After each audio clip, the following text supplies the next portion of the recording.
Guys, this is our next practical, that is microbiological study of water, soil, food and air.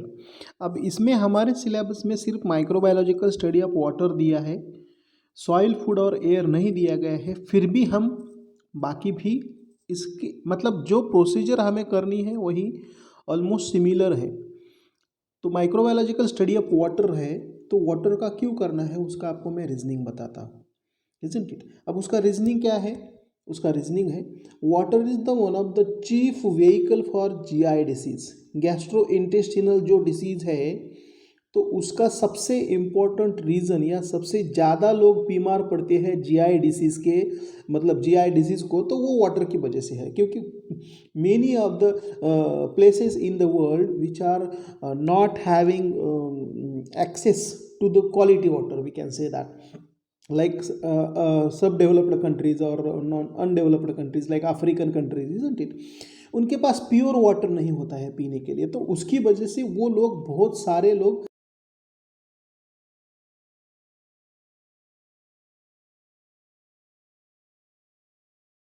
एक appropriate percentage of peoples are not able to get quality water for the drinking purpose. Therefore water for human consumption must be free from chemical substances. मतलब हमें जो पीने के लिए पानी दिया जाता है उसमें कोई भी केमिकल नहीं होना चाहिए, isn't it? It should be free from chemical substance and it should be also free from microorganism. मतलब हमारा पीने वाला पानी दो चीज़ों से सुरक्षित होना चाहिए, या हम बोलते हैं उसको कि our water, drinking water should be devoid of, devoid माने फ्री फ्रॉम, मतलब उसके अंदर बिल्कुल नहीं होने चाहिए। क्या नहीं होने चाहिए? केमिकल और माइक्रो ऑर्गेनिज्म विच में कॉज डिसीज इन मैन। वो ह्यूमन बीइंग को डिसीज कॉज कर सकते हैं, केमिकल एंड ऑर्गेनिज्म। जैसे it should present, so it should be pleasant, पानी हमेशा प्लीजेंट होना चाहिए, ठंडा होना चाहिए, देन क्रिस्टल क्लियर होना चाहिए, मतलब स्वच्छ होना चाहिए, कलरलेस होना चाहिए, उसमें कोई भी कलर नहीं होना चाहिए, and free from disagreeable taste. उसका टेस्ट बहुत अच्छा हो जाए। डिसएग्रीएबल मतलब खराब बास मारना, खराब स्मेल आना उसका। डिसएग्रीएबल टेस्ट मतलब उसकी टेस्टिंग अलग गंदी होना, बाद में डिसएग्रीएबल स्मेल ऑल्सो। तो ये चीज़ें पानी के साथ नहीं होनी चाहिए, ये चीज़ें पानी के साथ बिल्कुल नहीं होनी चाहिए। उसके बाद सबसे इम्पोर्टेंट चीज़ जो है मैं आपको बताता हूँ कि typical micro organism found in different type of water belonging to fungi, protozoa, algae, actinomycetes, bacteria, viruses. अब यहाँ देख लीजिए, टोटल पाँचों कैटेगरीज मैंने आपको बता दिया। माइक्रो ऑर्गेनिज्म कैटेगरी में 5 आते हैं। एक्टिनोमाइसिटी तो बैक्टीरिया का ही टाइप है, तो उसमें बताता हूँ मैं।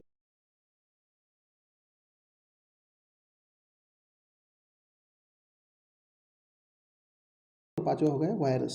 तो ये 5 prominent micro organism along with actinomycetes, वो थोड़े थर्मो रेजिस्टेंट होते हैं, टेम्परेचर रेजिस्ट करते हैं, टेम्परेचर में भी मरते नहीं हैं। एक्टिनोमाइसिटीज पाउडरी फॉर्म के होते हैं, इजंट इट। तो ये ऑर्गेनिज्म पानी में होने के चांसेस बहुत ज़्यादा है, इजंट इट। बट हमारा पानी इन पाँचों छः जीवाणुओं से या 6 सूक्ष्म जीवों से विरहित होना चाहिए, मतलब उसमें ये 6 लोग बिल्कुल नहीं होने चाहिए, isn't it. So they may cause, अगर ये 6 लोग हमारे पानी में आ जाएंगे, 6 लिविंग थिंग्स अगर पानी में आ जाएगी ये 6, तो होगा क्या? It may cause dysentery. Dysentery उसको हम बोलते हैं एंटामोबिया हिस्टोलाइटिका, मतलब अमीबिक डिसेंट्री बोलते हैं। अमीबा बोले ना, अमीबा हमने स्टडी किया है, इजंट इट। तो एंटामोबिया हिस्टोलाइटिका नाम का जो ऑर्गेनिज्म है, अमीबा का प्रकार है, उसकी वजह से डिसेंट्री कॉज होती है।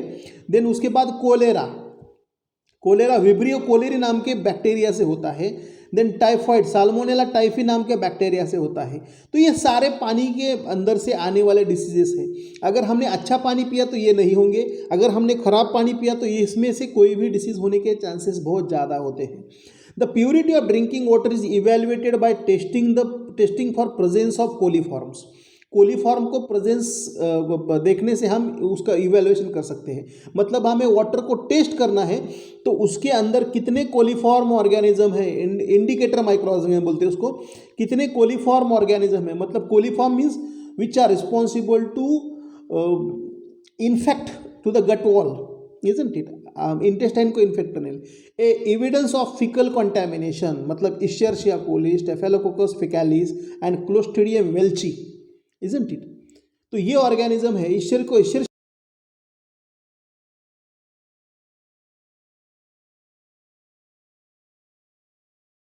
Human and other mammals, human और अदर मैमल के बॉडी में भी पाया जाता है।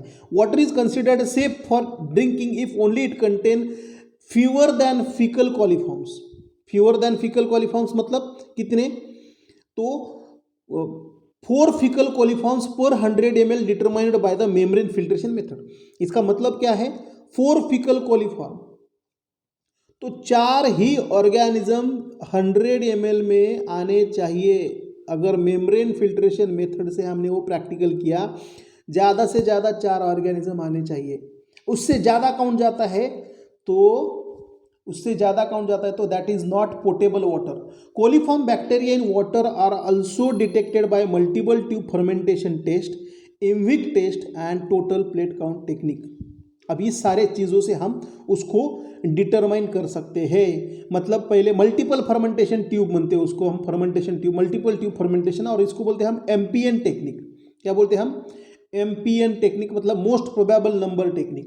तो इसमें हम डिटरमाइन कर सकते हैं कि कितने क्वांटिटी, हमें इसमें हम डिटरमाइन कर सकते हैं कि कितने क्वांटिटी में ऑर्गेनिज्म उस पानी के अंदर है, तो उसको हम बोलते हैं MPN technique, isn't it.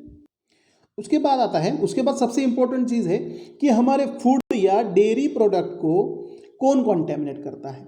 The food and dairy product में be contaminated by variety of sources. कौन से सोर्सेस हो सकते हो, मैं आपको बताता हूँ। Soil and water will be contaminated by और may be contaminated with bacillus, clostridium,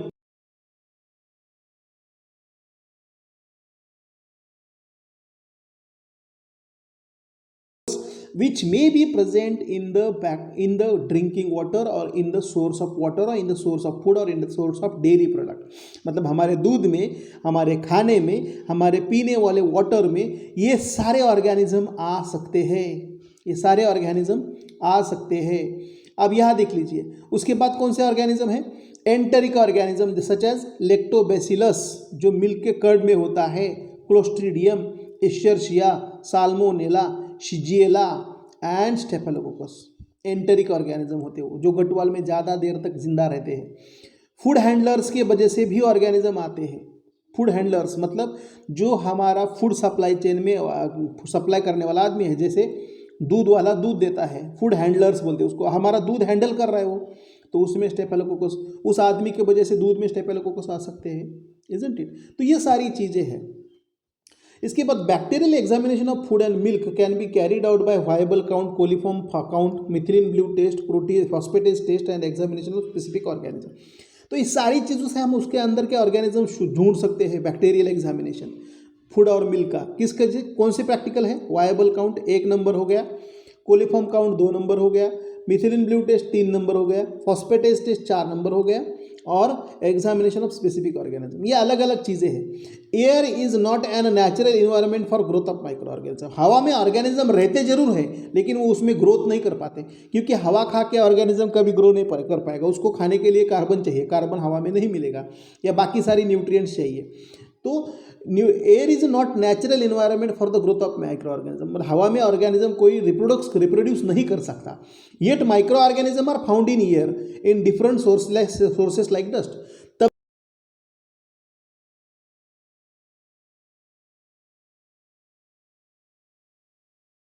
ने छींक मारी, स्नीजिंग किया, तो उस स्नीजिंग के अंदर, उस आदमी के अंदर के बहुत सारे लाखों ऑर्गेनिज्म हवा में फैल जाते हैं स्नीजिंग से, सिंपल स्नीजिंग से, isn't it? The type and number of organism in the air depends upon source of contamination in the environment and locality।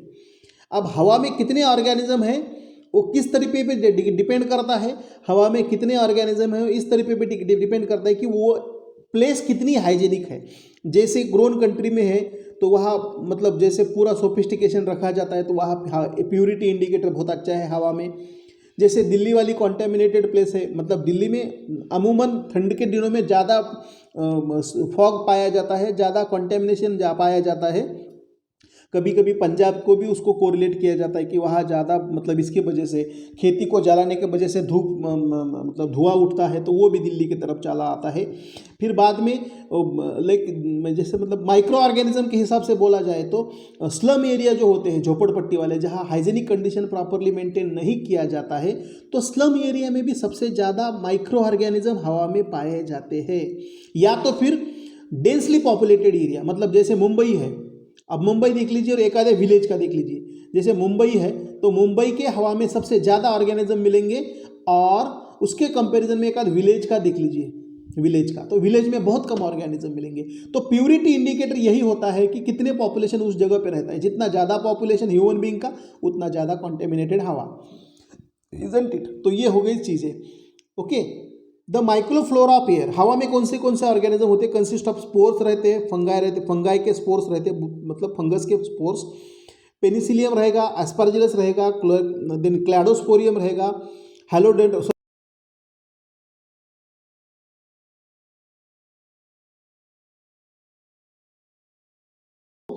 Bacterium, ये अलग अलग टाइप के ऑर्गेनिज्म हवा में भी हो सकते हैं।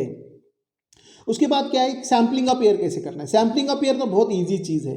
Sampling of air determined by its content required special apparatus device called as solid impingement और liquid impactor, cascade impactor, then Casella slit sampler and Andersen sampler. ये अलग अलग तरीके के हवा के सैम्पलर, मतलब सैंपल लेने के लिए मशीन बनाए होते हैं।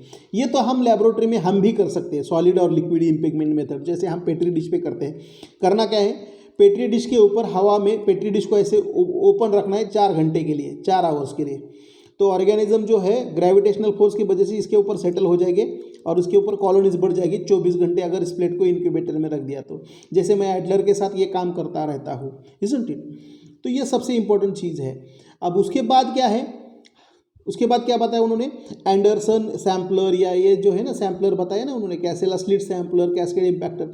तो ये क्या होता है, ये एक मशीन होता है, जिसके मशीन के अंदर एक ऐसी सिस्टम होती है, मतलब वो क्या करेगी, यहाँ प्लेट रखना है, हमारा प्लेट रखना है, और प्लेट के ऊपर 1 क्यूबिक फीट एयर सक करेगा, ये मशीन सक करेगा 1 क्यूबिक फीट, और उसके ऊपर ऑर्गेनिज्म ब्लो करेगा, या तो उसके अंदर के ऑर्गेनिज्म फिल्टर करके प्लेट के ऊपर हम रख सकते हैं और काउंट कर सकते हैं। The gravity slide and settle plate technique, ये तो हम लेबोरेटरी में भी कर सकते हैं। Gravity slide and settle plate technique have been amongst the most widely used method for studying the microbial content of the atmosphere.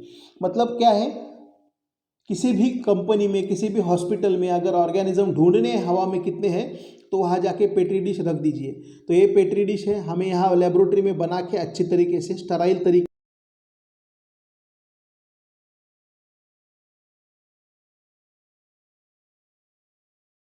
Hospital में चले गए। तो हॉस्पिटल में करना क्या है, हमें क्या करना है, उस प्लेट को जाके ऊपर ओपन करके रख देना है, ऐसे ऐसे। मतलब ये हो गया हमारी पेट्री डिश ओपन, इसके ढक्कन उसके नीचे रख दिया ऐसे, और इस प्लेट को हमें 4 घंटे के लिए ओपन रखना है, 4 आवर्स 4 आवर्स। और इसके ऊपर कितने ऑर्गेनिज्म सेटल होते हैं, उस प्लेट को 4 घंटे के बाद उठाना है और इंक्यूबेटर में रखना है। इंक्यूबेटर में रखने के बाद उस प्लेट के ऊपर ऑर्गेनिज्म ग्रो हो जाएंगे, उसको कैलकुलेट करना है कॉलोनी फॉर्मिंग यूनिट में, और हम उसका काउंटिंग भी कर सकते हैं। ये कंपनी में किया जाता है, हर एक कंपनी के लिए प्रैक्टिकल लगता है ये। उसके बाद है most probable number technique. Most probable number technique क्या होती है, it is to determine the quality of air by multiple tube fermentation test, that is MPN, most probable number technique. अब इसके वजह से हम क्या कर सकते हैं, वाटर के सैंपल को या मिल्क के सैंपल को, उसके अंदर कितने ऑर्गेनिज्म है ये देख सकते हैं। अब यहाँ कल्चर देख लीजिए, क्या है, कल्चर लेना है, वाटर सैंपल, सीवेज प्लांट से पानी लेना है, या पॉन्ड वाटर ले सकते हैं, तालाब का पानी, या टैप वाटर, हमारे घर में नल का पानी जो आता है वो। अब ये तीनों पानी को हम चेक कर सकते हैं कि कितनी क्वालिटी के है, कितने अच्छे क्वालिटी का पानी है ये। Double and single strength lactose fermentation broth, nutrient आगार, इओसिन मिथिलिन ब्लू मीडियम। क्या क्या दिया इन्होंने, double and single lactose broth, double strength और सिंगल स्ट्रेंथ फर्मेंटेशन ब्रॉथ देगा, लगेगा लैक्टोज लगेगा। लैक्टोज क्यों, क्योंकि हमें डिटरमाइन क्या करना है, कोलीफॉर्म ऑर्गेनिज्म डिटरमाइन करना है, और कोलीफॉर्म ऑर्गेनिज्म को सबसे ज़्यादा कौन सी चीज़ खाने को पसंद है, वो है लैक्टोज। लैक्टोज वो सबसे ज़्यादा पसंद करता है खाने के लिए, इसीलिए उसको मतलब जो चीज़ पसंद है वही देना है खाने को कोलीफॉर्म ऑर्गेनिज्म, क्योंकि ढूंढना किसको है, ढूंढना किसको है, लैक्टोज को, कोलीफॉर्म ऑर्गेनिज्म को। और फिर कोलीफॉर्म ऑर्गेनिज्म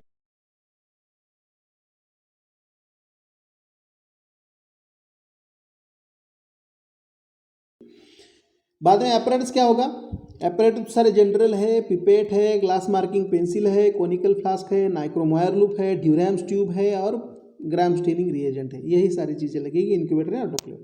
अब भाई प्रिंसिपल देख लीजिए, प्रिंसिपल सबसे अमूमन इंपॉर्टेंट चीज़ है इस प्रैक्टिकल की, जो अगर प्रिंसिपल समझ में आ गए तो पूरा प्रैक्टिकल आपको बढ़िया तरीके से समझ में आएगा। Isn't it? The three basic test to detect the coliform organism, हमें तीन अलग अलग टेस्ट करने हैं। पहला होता है प्रिजम्पटिव टेस्ट, 1 नंबर का। दूसरा होता है कंफर्म्ड टेस्ट। तीसरा होता है कंप्लीटेड टेस्ट, जहां एक्सपेरिमेंट कंप्लीट हो जाता है उसको कंप्लीटेड टेस्ट बोला जाता है। Isn't it? Completed test. Presumptive, जहां अनुमान लगाया जाता है कि इसमें ऑर्गेनिज्म हो सकते हैं। कौन से ऑर्गेनिज्म? कोलीफॉर्म ऑर्गेनिज्म हो सकते हैं। कन्फर्म्ड मतलब उसको कंफर्म करना है कि हाँ इसमें है कोलीफॉर्म। कंप्लीटेड मतलब उसकी, जैसे हमने कंफर्म किया, एक आधी नॉर्मल केमिकल टेस्ट कर दी, कंफर्म कर दिया, लेकिन अब कंफर्मेटरी टेस्ट जो होती है ना, सीटी, तो सीटी बोलते हैं हम उसको कंप्लीटेड टेस्ट। Isn't it? तो ये 3 स्टेप में प्रैक्टिकल होगा हमारा। They detect the presence of coliform bacteria that is indicator of faecal contamination. मतलब किसी आदमी को डिसेंट्री लगती है तो डिसेंट्री में ये कोलीफॉर्म ऑर्गेनिज्म सबसे ज़्यादा पाए जाते हैं। मतलब 99% केसेस कोलीफॉर्म मतलब डिसेंट्री के जो होते हैं उसमें कोलीफॉर्म ऑर्गेनिज्म ही पाए जाते हैं। तो कोलीफॉर्म ऑर्गेनिज्म है क्या, पहले ये देख लीजिए। It is a gram negative non spore forming bacilli, bacilli मतलब rod shaped, that ferment lactose. तो वो लैक्टोज खाता है, कार्बन सोर्स उसको लैक्टोज ही लगता है, इसीलिए हमने ब्रॉथ भी लैक्टोज का लिया है। With the production of acid and gas, तो उसको लैक्टोज को खा के क्या तैयार करता है, वो एसिड तैयार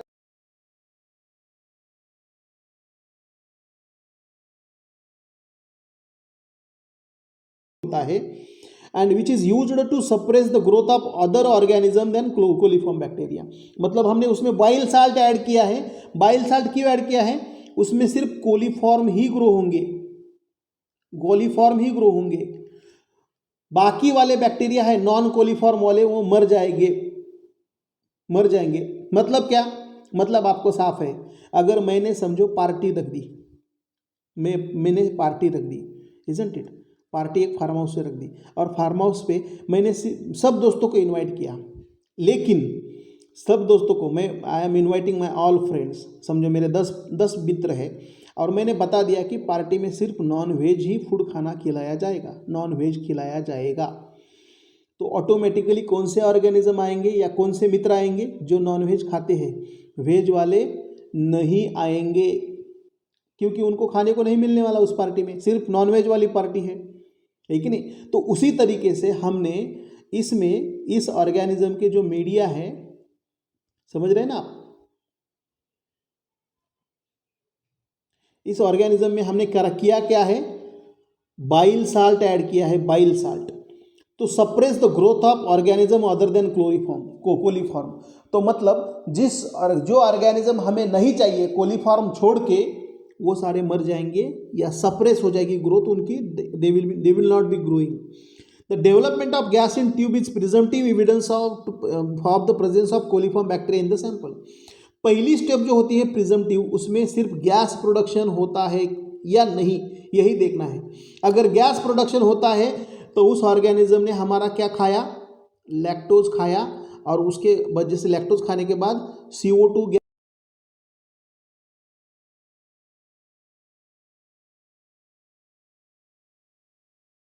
प्रोडक्शन होता है कि नहीं, ये चीज चेक करना, उसको बोलते हैं हम presumptive test, isn't it.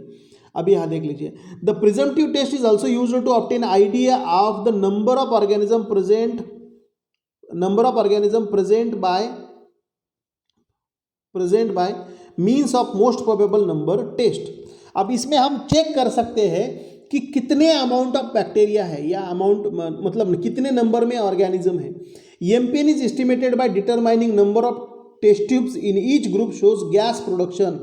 Bye following incubation period. 24 घंटे के बाद कितने टेस्ट ट्यूब में गैस प्रोडक्शन हुआ, इसकी वजह से हमें एमपीएन इंडेक्स पता चलता है। एमपीएन इंडेक्स काफ़ी ज़रूरी है उसके अंदर के कोलिफॉर्म ऑर्गेनिज्म को चेक करने के लिए। तो यहाँ देख लीजिए, हमें प्रिजम्पटिव टेस्ट में क्या पता चलता है, idea about number of organism present by means of most probable number. कितने ऑर्गेनिज्म प्रेजेंट है ये हम पता कर सकते हैं, ये है टेबल उसका। अब टेबल कैसे फाइंड आउट करना है, इसमें कौन सी रीडिंग कौन सी कंसिडर करनी है। ये 10 ml वाला टेस्ट ट्यूब है, इसमें 3 टेस्ट ट्यूब होंगे 10 ml में, 1 ml में 3 टेस्ट ट्यूब होंगे और 0.1 ml में 3 टेस्ट ट्यूब होंगे। इस तीनों में से कितने टेस्ट ट्यूब में गैस प्रोडक्शन हुआ, इस तीनों में से कितने टेस्ट ट्यूब में गैस प्रोडक्शन हुआ और इस ट्यूब में से कितने ट्यूब में गैस प्रोडक्शन हुआ। समझो यहाँ है 2, इसके 3 में से 2 टेस्ट ट्यूब में गैस प्रोडक्शन हुआ, इसके 3 में से सिर्फ 1 टेस्ट ट्यूब में गैस प्रोडक्शन हुआ और यहाँ बिल्कुल नहीं हुआ, तीनों टेस्ट ट्यूब में गैस प्रोडक्शन नहीं हुआ। तो हमारा क्या कॉम्बिनेशन क्या हो गया, कॉम्बिनेशन क्या हो गया, हमारा कॉम्बिनेशन क्या हो गया, 2 1 0। तो यहाँ देख लीजिए, ये 2 है, ये 1 है, ये 0 है, मतलब हमारा एमपीएन नंबर हो गया 15। अगर हमारा कॉम्बिनेशन होता है पहले ग्रुप में, समझ लीजिए पहले ग्रुप में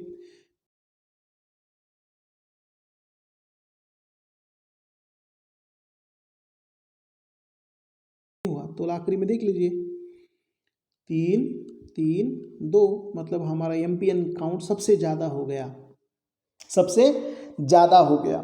अब उसके बाद ये एक्सपेरिमेंट करना कैसे है मैं आपको बता देता हूँ। प्रोसीजर ये रही प्रोसीजर हमारी। अब हमें करना क्या है, हमें एक्सपेरिमेंट करने के लिए मैं आपको बताता हूँ। 9 टेस्ट ट्यूब लेने हैं टोटल, 9 टेस्ट ट्यूब लेने हैं पहले, और उसको 3 ग्रुप में डिवाइड करना है, 3 ग्रुप में डिवाइड करना है, ग्रुप नंबर 1, ग्रुप नंबर 2 और ग्रुप नंबर 3। अब यहाँ करना क्या है, इसमें डबल स्ट्रेंथ वाला लैक्टोज ब्रोथ लेना है, उसको हम बोलते हैं DSLB, double strength lactose broth. और इसमें लेना है, इस दोनों में सिंगल स्ट्रेंथ लैक्टोज ब्रोथ और इसमें भी SSLB, single strength lactose broth लेना है। अब डबल क्यों लेना है समझ लीजिए, तो मैं आपको बताता हूँ वाटर सैंपल कितना ऐड करना है। समझ लीजिए मैंने यहाँ तक मैंने 10-10 ml वाटर सैंपल लिया, लैक्टोज ब्रोथ ले लिया है डबल स्ट्रेंथ। इसमें भी 10 ml वाटर लैक्टोज ब्रोथ ले लिया था और इसमें भी 10 ml लैक्टोज ब्रोथ ले लिया था। सिर्फ पहले टेस्ट ट्यूब में डबल स्ट्रेंथ मतलब क्या, डबल स्ट्रेंथ मतलब जैसे सिंगल स्ट्रेंथ में 100 ml में मैंने 5 ग्राम लैक्टोज डाल दिया है, 5 ग्राम। 100 ml पानी में मैंने 5 ग्राम लैक्टोज डाल दिया है, किसके लिए, सिंगल स्ट्रेंथ के लिए, इजंट इट। तो डबल स्ट्रेंथ के लिए मैं क्या करूँगा, पानी सेम ही रखूँगा 100 ml, लेकिन लैक्टोज की क्वांटिटी डबल कर दूंगा 10 ग्राम। मतलब ये हो गया डबल स्ट्रेंथ।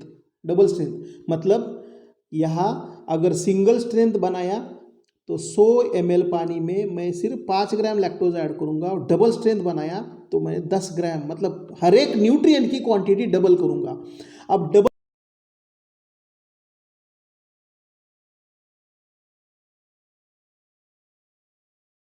भी मैंने परसों ही बताया था आपको एक लेक्चर में, मैं अभी भी बताता हूँ। समझ लीजिए मेरा घर है, मेरे घर में 5 लोग रहते हैं, इजंट इट, 5 मेंबर्स है मेरे घर में। आप समझ लीजिए ये, या समझ लीजिए मैं आपको अच्छी तरीके से समझाने के लिए मैं आपको ये बताता हूँ कि मेरे घर में 10 मेंबर है, 10 मेंबर है। अब 10 मेंबर में एक छोटा बच्चा आ गया, ये छोटा बच्चा मतलब पानी है, वाटर सैंपल। तो समझ लीजिए बाहर के साइड वाले फैमिली का, दूसरे वाले फैमिली का एक छोटा बच्चा आ गया, children, CH children, isn't it. तो 10 मेंबर का खाना बना है मेरे घर में। मेरे घर में कितना खाना बना है, फूड कितने लोगों के लिए तैयार है, 10 लोगों के लिए। अब उसमें छोटा बच्चा आया तो उसको आधी चपाती दे दी तो भी उसका पेट भर जाएगा। तो वो छोटा बच्चा ये है, मतलब इस पानी में से हमने अगर वो 5 ग्राम वाले लैक्टोज ब्रोथ में अगर एक 0.1 ml पानी डाला तो उसके उस 0.1 ml पानी के ऑर्गेनिज्म को वो 5 ग्राम लैक्टोज पूरा पड़ जाएगा, सफिशिएंट हो जाएगा। क्योंकि 10 लोगों के खाने में छोटे बच्चा तो मैच हो ही जाएगा, है कि नहीं, है कि नहीं। तो इसीलिए सिंगल स्ट्रेंथ, डबल स्ट्रेंथ जरूरत ही नहीं है कि नहीं। लेकिन अगर समझो दूसरा सिनेरियो क्या है, समझ लीजिए मेरे घर में 10 मेंबर का खाना बना है, मतलब ये 10 मेंबर का 10 ml फूड है मेरा, 10 ml, और उसमें बाहर से मैंने मेरे घर में एक एक एडल्ट आ गया, 1 ml पानी डाल दिया मैंने, 1 ml पानी डाल दिया, मतलब बाहर से एक आदमी और आ गया, एक एडल्ट, एक क्या आ गया एडल्ट। साइड वाला मेरा दोस्त आ गया खाने के टाइम में, मैंने बोले अरे आ जाओ बैठ लो भाई। तो 10 लोगों के खाने में 1 ml का मतलब 10 ml में 1 ml मैच हो जाएगा, उसके लिए मेरे को अलग से खाना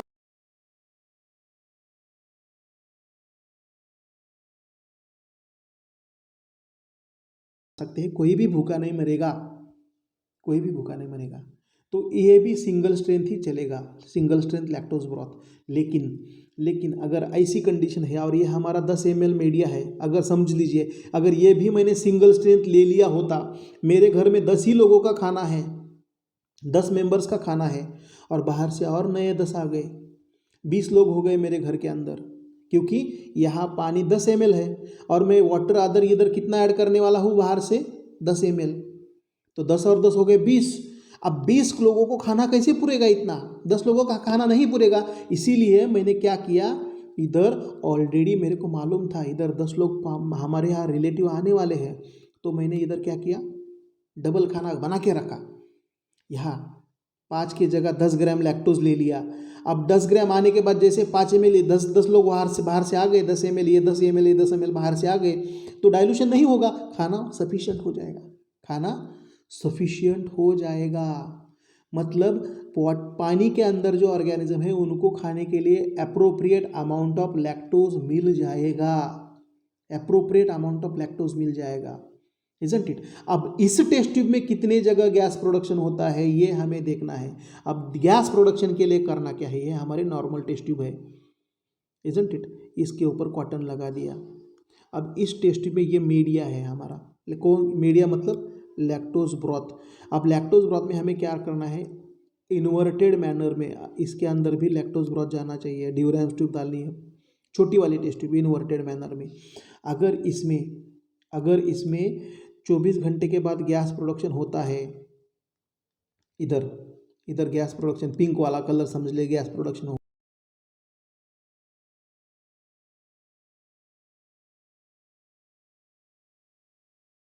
होता है, इजंट इट। तो इधर तीनों टेस्ट ट्यूब में गैस प्रोडक्शन हो गया। अब इसमें एक में ही हो गया, एक में हो गया, तो एक में गैस प्रोडक्शन, और इसमें भी एक में ही हो गया और 2 में नहीं हुआ, इसमें भी नहीं हुआ, इसमें नहीं हुआ, इसमें नहीं हुआ, इसमें। हाँ, तो हमारा कॉम्बिनेशन क्या हुआ गैस प्रोडक्शन का, 3 1 1। अब इसका एम्पियर नंबर हमें इस टेबल में ढूंढना है। तो हमारा पोजीशन क्या था, हमारा क्या था प्रोबेबिलिटी, ये हो गया हमारा प्रोबेबिलिटी 3 1 1 75। तो हमारा एम्पियर नंबर हो गया 75 75, इजंट इट। अब ये हो गए हमारे प्रिजम्पटिव टेस्ट, मतलब गैस प्रोडक्शन होता है या नहीं ये देखना, मतलब हमारी हो गई प्रिजम्पटिव टेस्ट। अब उसके बाद आती है कन्फर्म्ड टेस्ट। मतलब क्या है मैं आपको बताता हूँ। कन्फर्म्ड कोलिफॉर्म टेस्ट, थोड़ा नीचे लेता हूँ। Confirmed test is used for confirmation of presence of coliform in water sample showing positive और डाउटफुल प्रिजम्पटिव टेस्ट। लेकिन इसका मतलब थोड़ी ना है कि हर जो टेस्ट ट्यूब में गैस प्रोडक्शन हुआ है वो हर टेस्ट ट्यूब में कोलिफॉर्म ऑर्गेनिज्म है, ऐसा नहीं हो सकता। कभी कभी कुछ नॉन कोलिफॉर्म ऑर्गेनिज्म भी लैक्टोज खा के गैस प्रोडक्शन दे सकते हैं। तो डाउटफुल है मेरे को, मतलब जितने टेस्ट ट्यूब में गैस प्रोडक्शन हुआ है उसमें से कितने टेस्ट ट्यूब में कोलिफॉर्म ऑर्गेनिज्म है मेरे को पता करना है, इजंट इट। तो the sample from positive presumptive lactose broth tube are streaked on selective differential medium. उसको क्या करना है, जिस टेस्ट ट्यूब में गैस प्रोडक्शन हुआ है इन्वर्टेड ट्यूब में, उसमें टर्बिडिटी होती है ऑर्गेनिज्म की, उसमें से थोड़ा ऑर्गेनिज्म लेना है नाइक्रोम वायर लूप पे, isn't it, nichrome wire loop पे लेना है। तो उसमें उसको उस ऑर्गेनिज्म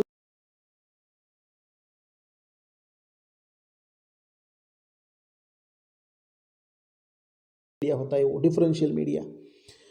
तो ये ईओसिन मिथिलिन ब्लू क्या करता है आपको बताता हूँ। ईओसिन मिथिलिन ब्लू है इंडिकेटर इन दिस मीडिया, करेगा होगा क्या, this media is selective because presence of dimethylene blue which inhibit the growth of gram positive bacteria. अब इसमें होगा क्या, वो ग्राम पॉजिटिव बैक्टीरिया की ग्रोथ इनहिबिट करेगा। कौन इनहिबिट करेगा, मिथिलिन ब्लू इनहिबिट करेगा। मिथिलिन ब्लू किसको मारेगा? पॉजिटिव को। और हमारा कोलीफॉर्म ऑर्गेनिज्म कैसा है? मतलब इश्चरशिया कोली जो है पैथोजेनिक, वो ग्राम निगेटिव है, वो तो नहीं मरेगा, वो नहीं मरेगा, वो बचेगा। लेकिन पॉजिटिव ऑर्गेनिज्म जितने हैं जो गैस प्रोडक्शन देते हैं वो मर जाएंगे। वो क्या हो जाएंगे?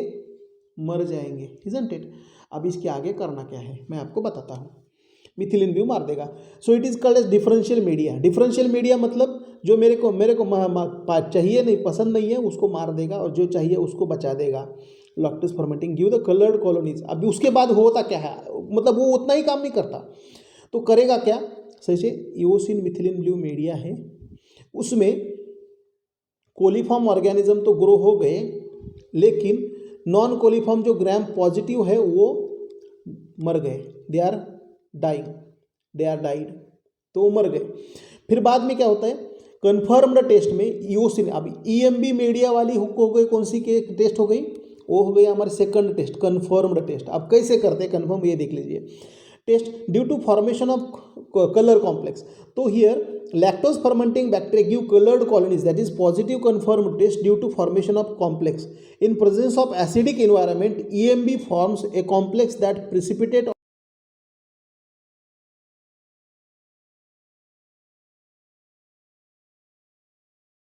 कैसे दिखेगा? पूरी तरीके से ग्रीन कलर में आएगा। कौन सा वाला ऑर्गेनिज्म? कौन सा वाला organism? Coliform organism, isn't it. क्या करेगा वो? क्या करेगा? कॉम्प्लेक्स फॉर्मेशन करेगा मिथिलिन ब्लू के साथ एसिडिक एनवायरनमेंट में, क्योंकि यहाँ तो एसिड प्रोडक्शन हुआ है, एसिड एंड गैस प्रोडक्शन हुआ है। तो ईएमबी ईओसिन मिथिलिन ब्लू क्या करेगा? कॉम्प्लेक्स प्रिसिपिटेट करेगा, जिसकी वजह से उसकी कोलीफॉर्म कॉलोनीज कैसे दिखेंगी? डार्क सेंटर्ड, उसका सेंटर पूरा काला होगा और ग्रीन कलर के मेटेलिक शीन होगी उसमें।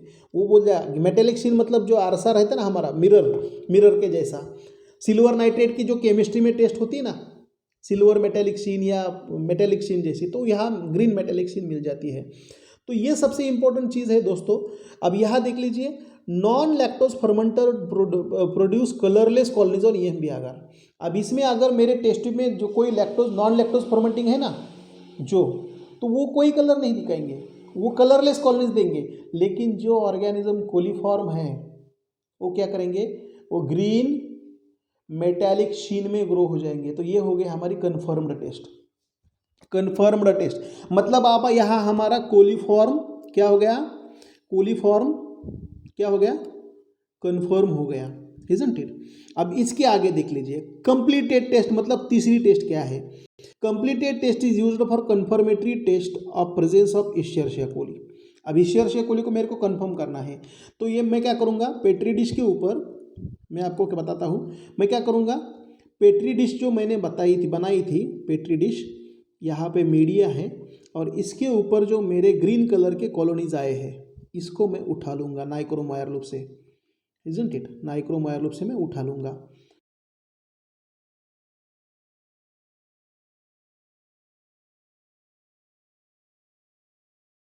Isn't it? It is this is lactose positive colonies on EM bag are isolated and inoculated into lactose broth test tube and sticked on nutrient agar plate for the to perform the gram staining। उसकी gram staining करनी है। अब ग्राम staining में होगा क्या? अब ये तो इकोलाई ऑर्गेनिज्म है, ग्राम निगेटिव है, तो वो कौन से कलर में आना चाहिए? ग्राम स्टेनिंग में हमने क्या सीखा था? Those colonies which are gram positive appear in violet colour, तो वो कलर छोड़ती ही नहीं है, वायलेट कलर। और those colonies which are gram negative they appear in pink और रेड कलर। तो अगर कंप्लीटेड टेस्ट जो है तीसरी वाली, उसमें अगर ये इश्चरशिया कोली ऑर्गेनिज्म पिंक कलर या रेड कलर में आ गया तो समझ लीजिए वो क्या है? वो ग्राम नेगेटिव है और वो कोलीफॉर्म भी है, कोलीफॉर्म भी है। तो ये हो गया हमारा तीसरा कंप्लीटेड टेस्ट। अगर ये इकोलाई नहीं आता है, पिंक कलर नहीं आता है और वो पर्पल ये कलर दिखाता है, तो समझ लीजिए वो कोलीफॉर्म ऑर्गेनिज्म नहीं है, वो पैथोजेनिक नहीं है, वो हमारे लिए हार्मफुल नहीं है। लेकिन पिंक आता है तो समझ लीजिए ग्राम स्टेनिंग में वो हमारा पैथोजेनिक ऑर्गेनिज्म है। तो हमने 3 टेस्ट प्रिंसिपल में सीखे। पहला हो गया प्रिजम्पटिव, इजंट इट। पहला हो गया प्रिजम्पटिव, दूसरा हो गया कन्फर्म्ड और तीसरा हो गया कंप्लीटेड। Isn't it. मैं आपको थोड़ा फास्ट बताता हूँ। प्रिजम्पटिव टेस्ट में हमने किया क्या, सिर्फ गैस प्रोडक्शन देखा, गैस प्रोडक्शन जितने टेस्ट ट्यूब। और प्रिजम्पटिव टेस्ट ट्यूब में हम एम्पियर नंबर निकाल सकते हैं, एम्पियर नंबर, इजंट इट। फिर बाद में कन्फर्म्ड टेस्ट में क्या किया हमने, उसमें हमने ईएमबी आगार ले लिया, इओसिन मिथिलिन ब्लू आगार, और जो ऑर्गेनिज्म ग्रीन कलर में आता है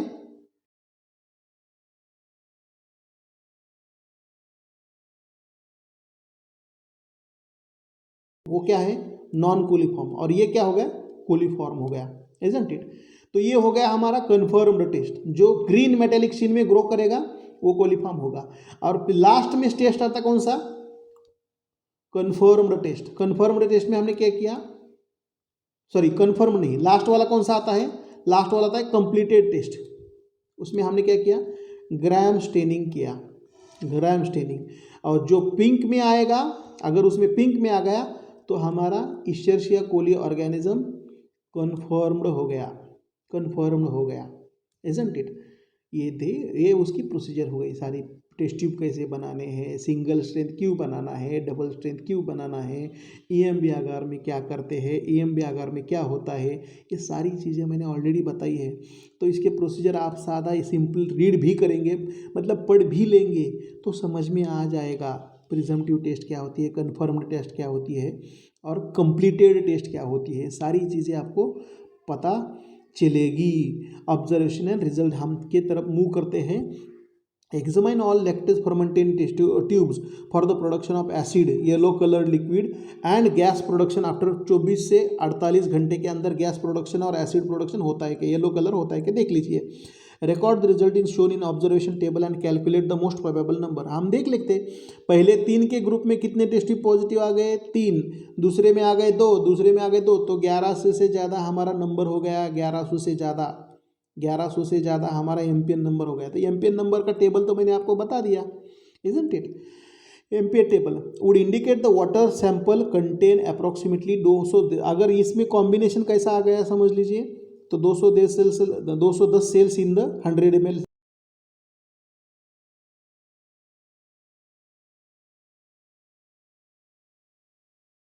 तो यहाँ देख लीजिए, अब ये मैं बताता हूँ आपको, देख लीजिए उसमें एमपीएन में 210 सेल पर 100 ml of sample bacteria. 100 ml में कितने 10 सेल्स है कोलिफॉर्म के, 210 सेल। ये मोस्ट प्रोबेबल नंबर, प्रोबेबिलिटी है, ये 100% श्योर नहीं होता, लेकिन देख लीजिए अगर हमारे पहले तीनों टेस्ट ट्यूब आ गए पॉजिटिव, 3 मतलब 3 और 2, तो इसका नंबर कितना, 1100 से ज़्यादा, 1100 से ज़्यादा। तो मेरे 100 ml पानी में 1100 से ज़्यादा कोलिफॉर्म बैक्टीरिया है, और ये हो गई 4। यहाँ तक पानी सेफ माना जाता है, यहाँ तक पानी। क्यों, क्या बताया उन्होंने इंट्रोडक्शन में बताया ना, इधर इंट्रोडक्शन में क्या बताया था, 4 फीकल कोलिफॉर्म पर 100 ml determined bye membrane filtration method. उन्होंने क्या बताया, सेफ फॉर ड्रिंकिंग, 4 से कम है तो। ये है हमारे प्रैक्टिकल का एम, मतलब हमें फाइंड आउट करना था कि कितना पानी, कितना कोलिफॉर्म काउंट हमारे पानी में सेफ लेवल कंसिडर किया जाएगा और पानी पीने लायक रहेगा। तो tube showing presumptive test gas production and retained used for confirmed test. EMB agar में जिसने ग्रीन मेटेलिक शीन दिखाया, ग्रीन मेटेलिक शीन के बाद उसको इशर्शिया कोली को मतलब प्रोबेबली कम किया गया। कंप्लीटेड टेस्ट में हमने क्या किया, ग्राम स्टेनिंग किया। क्या किया, ग्राम स्टेनिंग किया। तो हियर ग्राम स्टेनिंग की पिंक कॉलोनीज आएगी, तो ग्राम स्टेनिंग के बाद वो कंफर्म हो जाएगा, कंप्लीट हो जाएगा प्रैक्टिकल। हमारा इधर क्या हो जाएगा, प्रैक्टिकल कंप्लीट हो जाएगा। तो यहाँ देख लीजिए, presence of gram negative rod indicate positive completed test and confirm presence of coliform bacteria in the water sample. मतलब अगर ग्राम स्टेनिंग में ऑर्गेनिज्म पिंक कलर का आता है तो समझ लीजिए हमारे पानी पीने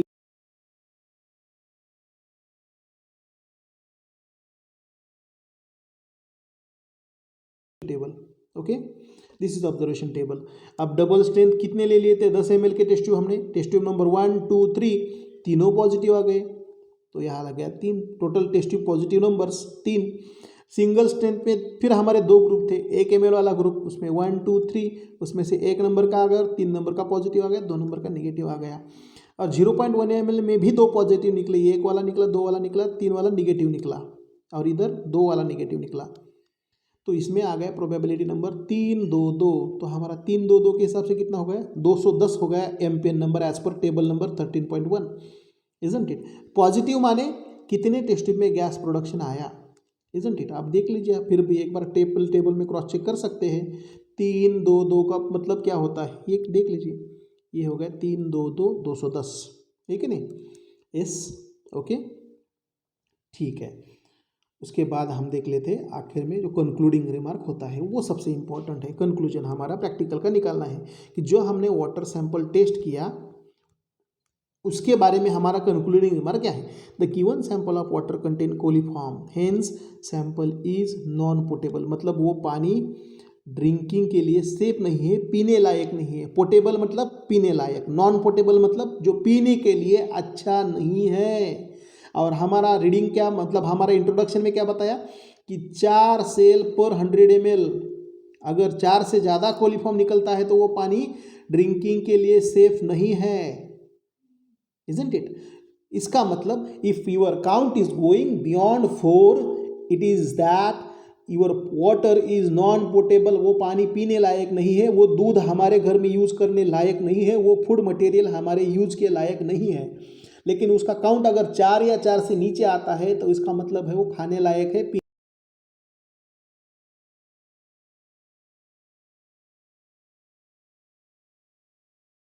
So this is all about guys. Thank you. Good day.